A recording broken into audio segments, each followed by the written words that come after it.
और देखिए रूस के क्रास्नोदर में तुआप्से पोर्ट पर नॉन स्टॉप हमले हो रहे हैं। हमले में रूस का पंचर डिफेंस सिस्टम तबाह कर दिया गया है। ये यूक्रेन की बड़ी कामयाबी है। रूस के पंचर डिफेंस सिस्टम को यूक्रेन ने हमले करके तबाह कर दिया है। क्रास्नोदर में तुआप्से पोर्ट पर लगातार यूक्रेन हमले कर रहा है। हालांकि बड़ी खबर है रूस के बश्तोकुर्स्तान में यूक्रेन का ड्रोन अटैक, जहां यूक्रेन ने ऑयल प्लांट को टारगेट किया है। ड्रोन अटैक में ऑयल प्लांट में लगी भीषण आग की ये तस्वीर।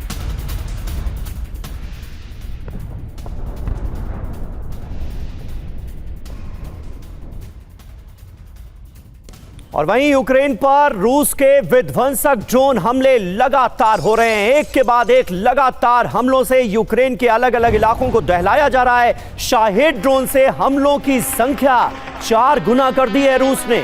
एक साल में 44,000 से ज्यादा ड्रोन स्ट्राइक्स हुई हैं और बड़े पैमाने पर शाहेद ड्रोन का इस्तेमाल किया जा रहा है। तो देखिए यूक्रेन में शाहेद ड्रोन से रूस के हमले और तेज हो गए। 2025 में रूस ने शाहेद ड्रोन से जो हमले किए उसे और तेज कर दिया है। जनवरी से मई के बीच औसत 120 हमले रोज किए गए। मई से अगस्त तक 185 ड्रोन अटैक रोजाना हुए। सितंबर में रूस ने 3600 से ज्यादा शाहेद ड्रोन यूक्रेन पर दागे। अक्टूबर में रूस ने 4200 से ज्यादा शाहेद ड्रोन से हमले किए। 2024 में कुल 44,000 से ज्यादा ड्रोन अटैक स्ट्राइक हुई हैं। ये है हकीकत। लेकिन पोक्रोवस्क की जंग निर्णायक मोड़ पर मानी जा रही है और ऐसे में बाकी इलाकों में मनीष, जिस तरह से यूक्रेन के बाकी इलाकों में अटैक कर रहा है रूस, जिस तरह से हमलों की गति को, इंटेंसिटी को बढ़ा दिया गया है, क्या इसका मकसद भी वही है क्या कि पोक्रोवस्क किसी तरह से उस पर कब्जा हो जाए, गेटवे ऑफ डोनेट्स्क जो है वो यूक्रेन के कब्जे में ना रहे? देखिए मोटे तौर पर डोनबास में खास करके जो डोनेट्स्क इलाका है उसका 80% रूसी सेना के कब्जे में आ चुका है।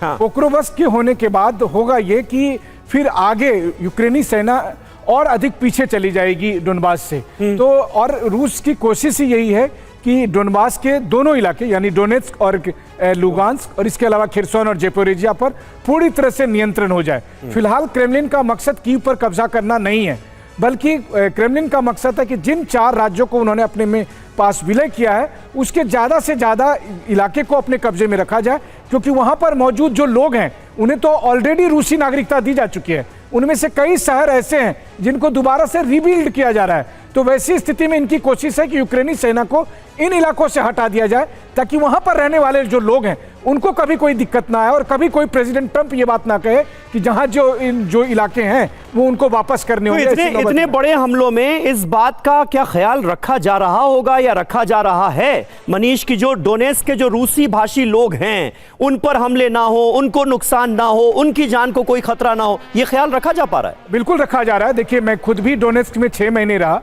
डोनेट्स्क के तमाम इलाके के अलावा खिर्सोन और ज़ेपोरिजिया के इलाके में गया। हाँ। वहां पर लोग अभी रह रहे हैं, उनको रूसी नागरिकता हासिल है। हाँ। और वैसे भी आप तुलना करिए गाजा में जो हुआ, जिस तरह से इजराइल ने बॉम्बिंग की, सिविलियन कैजुअलिटी हुई, उसकी तुलना में अगर रूस यूक्रेन युद्ध में 3.5 साल में देखे तो उसका 10% भी सिविलियन कैजुअलिटी कोई मुकाबला नहीं है। बिल्कुल बिल्कुल बिल्कुल।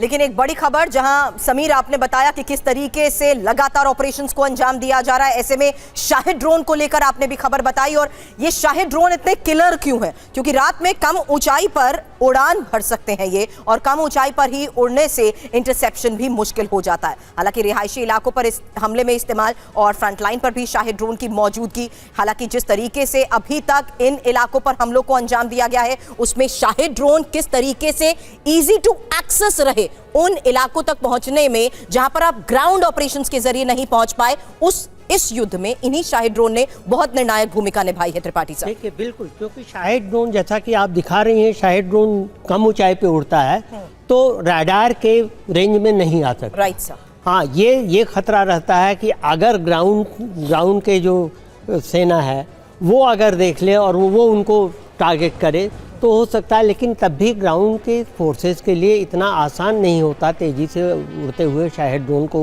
वो करना जी। अब शाहेद ड्रोन जो कि बेसिकली ईरान का था, उसका प्रोडक्शन रूस में भी हो रहा है, तो रूस को अब उसमें प्रोडक्शन लाइन में कोई ये नहीं है कि कमी कभी शाहिद ड्रोन की होगी, तो वो उससे ड्रोन का इस्तेमाल करता रहेगा ताकि यूक्रेनियन जो ग्राउंड फोर्सेस हैं उनको ज़्यादा से ज़्यादा क्षति पहुंचाई जा सके। इससे पहले सही बात है, बड़े पैमाने पर सर ड्रोन वॉरफेयर का इस्तेमाल किया जा रहा है, और अगर इस नजरिए से बात की जाए तो यूक्रेन की ताकत भी कम नहीं है। यूक्रेन भी आज की तारीख में एक बड़ी ड्रोन पावर के तौर पर देखा जा रहा है।